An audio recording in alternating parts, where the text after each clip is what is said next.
Peringatan 1, 2, 3. Assalamualaikum warahmatullahi wabarakatuh. Apa kabar Bunda? Semoga Allah selalu memberikan kebahagiaan. Kisah ini sangat menyayat hati dan membuat kita merinding. Karena rasa cemburu dan sakit hati, seorang istri dan juga seorang ibu mampu melakukan hal sekeji ini. Tapi jika kalian di posisi wanita ini, apakah akan melakukan hal yang sama atau melakukan hal yang lainnya? Bunda bisa komen di bawah ya Bun. Aku adalah seorang istri sekaligus seorang ibu. Aku memiliki 3 orang anak yang masih kecil. Usia mereka masih sangat balita. Anakku yang pertama baru berumur 6 tahun, sedangkan anak kedua berumur 4 tahun. Dan anak ketigaku masih sangat kecil, baru berumur 4 bulan. Saat ini aku berusia 24 tahun. Ya, aku menikah di usia yang sangat muda. Karena aku sudah ingin sekali menikah saat itu. Aku dan suamiku pun berkomitmen untuk menikah muda dan berjuang bersama. Aku bersyukur keluargaku juga mendukung hubungan kami. Akhirnya kami pun resmi menikah. Kami pun juga sudah memiliki rumah meskipun tidaklah besar. Namun rumah itu cukup untuk menampung kami semua. Kehidupan rumah tanggaku termasuk harmonis. Meskipun kami bukanlah pengantin baru lagi dan sudah memiliki 3 anak, tapi aku berusaha untuk selalu mesra dengan suamiku. Bahkan para tetangga juga terlihat sangat mendukung keharmonisan rumah tangga kami. Itu terlihat dari mereka yang ikut senang melihat kemesraan kami berdua. Karena setiap pagi sebelum suamiku berangkat kerja, aku selalu mengantarkannya sampai di depan pintu. Tak lupa, aku mencium tangan suamiku dan kami berpelukan, juga tak lupa berciuman. Suamiku selalu mencium pipiku setiap akan berangkat kerja. Itulah yang membuat keharmonisan rumah tangga kami semakin manis. Namun seiring berjalannya waktu, tak selamanya rumah tangga itu selalu indah. Ada saja permasalahan. Namun tak kusangka, masalah keluarga yang aku hadapi seberat ini dan membuatku tak mampu untuk menghadapinya. Bahkan aku tak bisa berpikir jernih dan berpikir panjang tentang apa yang aku lakukan ini. Aku menuruti hawa nafsu dan egoku, sehingga membuat aku harus berjauhan dengan anak-anakku. Akhir-akhir ini, aku merasa suamiku berubah. Biasanya setiap pulang kerja, dia tak pernah sibuk dengan ponselnya. Tapi entah mengapa, akhir-akhir ini dia lebih asik bermain ponsel daripada bermain dengan anak-anaknya dan bercengkrama denganku. Dia malah sibuk dengan HP-nya. Bahkan sampai larut malam pun dia tidak memperdulikan aku. Dia tidak seperti biasanya. Aku pun sebagai istri tentu sudah merasa ada sesuatu yang berbeda. Aku pun mulai menyelidiki apa sebenarnya yang suamiku lakukan di ponselnya sehingga dia terlihat sangat sibuk. Aku pun beranikan diri untuk bertanya, "Mas, kamu sedang apa dengan ponselmu? Kenapa akhir-akhir ini terlihat sangat sibuk? Apakah kamu sedang ada pekerjaan?" Tanyaku padanya. "Iya, aku ada pekerjaan. Aku sibuk banget, makanya aku sering main ponsel sekarang," jawab suamiku. "Tapi kan Mas, pekerjaanmu kan tidak harus menggunakan ponsel. Kenapa kamu terlihat sangat sibuk?" Ucapku bertanya lagi, karena setauku memang pekerjaan suamiku itu tidak perlu menggunakan ponsel. Kalaupun berkomunikasi, hanya sesekali saja, tidak mungkin sesibuk ini, pikirku di dalam hati. Iya, biasalah, teman ada yang nitip kerjaan jadi aku harus menghandlenya, bantuin gitu. Ya, kamu pahamlah, jawab suamiku lagi. Namun, Feelingku bukanlah itu alasan yang sebenarnya. Aku sebagai istri bisa merasakan. Aku pun mengiyakan ucapan suamiku dan berusaha untuk percaya. Nanti akan kuselidiki sendiri apa yang sebenarnya terjadi. Saat itu suamiku sedang ke kamar mandi. Aku pun berusaha mencari tahu apa isi ponsel suamiku. Dan benar saja kecurigaanku selama ini. Ternyata benar, kalau suamiku sedang selingkuh dengan wanita lain. Mereka chatting sangat mesra. Bahkan jarak saling membalas pesan itu hanya hitungan detik saja.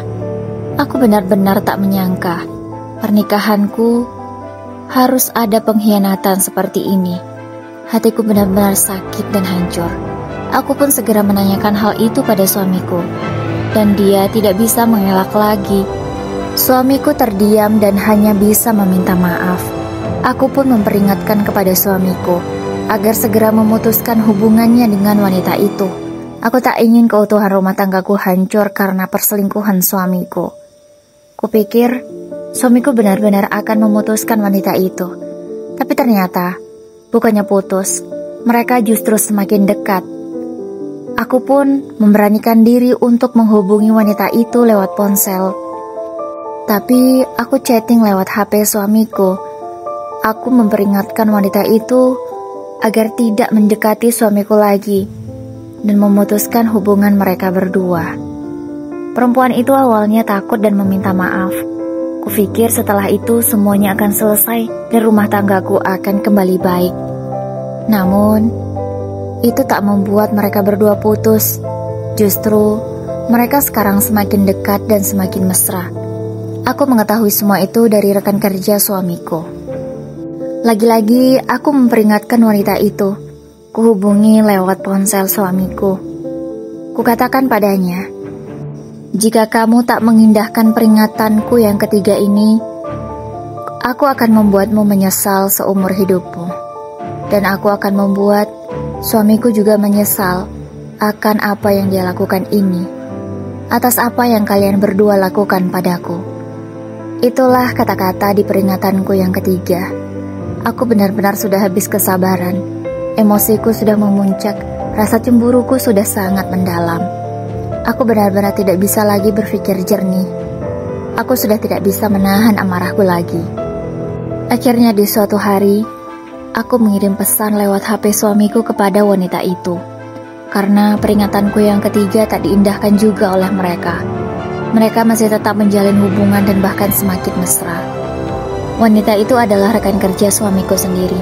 Makanya mereka bisa dengan mudah bertemu setiap hari. Isi pesan yang kukirim kepada wanita itu lewat HP suamiku adalah, aku mengajaknya untuk buka bersama. Aku mengaku sebagai keponakan suamiku. Kebetulan wanita itu juga belum mengenali wajahku, sehingga aku bisa mengelabuhinya nanti. Aku pun mengajaknya untuk bertemu dan aku akan menjemputnya. Disitulah aku memiliki niat yang sangat mengerikan. Di saat itu aku tak bisa berpikir apapun lagi. Yang aku inginkan, dia tidak ada lagi di dunia ini. Aku pun menyuruhnya untuk menunggu di suatu tempat dan aku akan menjemputnya. Sore itu, aku melancarkan aksiku. Aku menjemput wanita itu dan kubawa dia ke sebuah tempat yang sepi. Di sanalah aku mengeksekusi dia. Kubuat wanita itu tak ada lagi dan tak akan pernah bisa bertemu dengan suamiku untuk selama-lamanya. Aku sudah kehabisan akal. Aku sudah tak bisa lagi berpikir panjang tentang apa yang aku lakukan ini. Di otakku hanya ingin dia tak dapat lagi bertemu dengan suamiku dan aku bisa bahagia dengan anak-anakku. Namun, apa yang aku lakukan ini bukanlah sebuah kebenaran. Aku sebenarnya menyadarinya, tapi aku tidak tahu. Aku tidak bisa lagi berpikir jernih. Aku sudah merencanakannya semua dari rumah. Setelah selesai melakukan itu, aku pun pulang ke rumah. Tubuhku dan tanganku masih gemetaran karena kejadian tadi. Tapi, entahlah, setan apa yang sudah merasukiku. hingga membuatku sanggup melakukan hal sekecil itu. Setelah sampai rumah, seperti biasa, aku mengurusi anak-anakku yang masih kecil, menyuapi mereka makan, membersihkan rumah, dan memasakkan untuk suamiku. Kulihat di rumah, suamiku tampak panik, mungkin karena selingkuhannya itu tak bisa dihubungi lagi.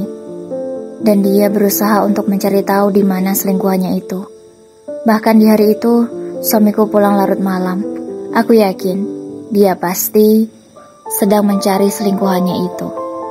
Di dalam hati aku hanya bisa berkata bahwa kamu tak akan pernah lagi bisa bertemu dengan selingkuhanmu itu untuk selamanya. Beberapa hari kemudian, tiba-tiba ada orang yang mengetuk pintu rumahku di saat aku masih sedang membereskan rumah. Setelah aku buka pintu, itu ternyata kepolisian. Ada beberapa polisi yang datang dan mereka membawa surat penangkapan untukku. Ya, aku sudah tahu kalau ini akan terjadi. Dan aku pasrah. Aku menurut saja ketika dibawa oleh polisi. Dan aku hanya bisa menangis melihat anak-anakku yang sedih karena harus berpisah dan berjauhan dariku. Karena kejadian ini, aku diancam hukuman penjara 15-20 tahun.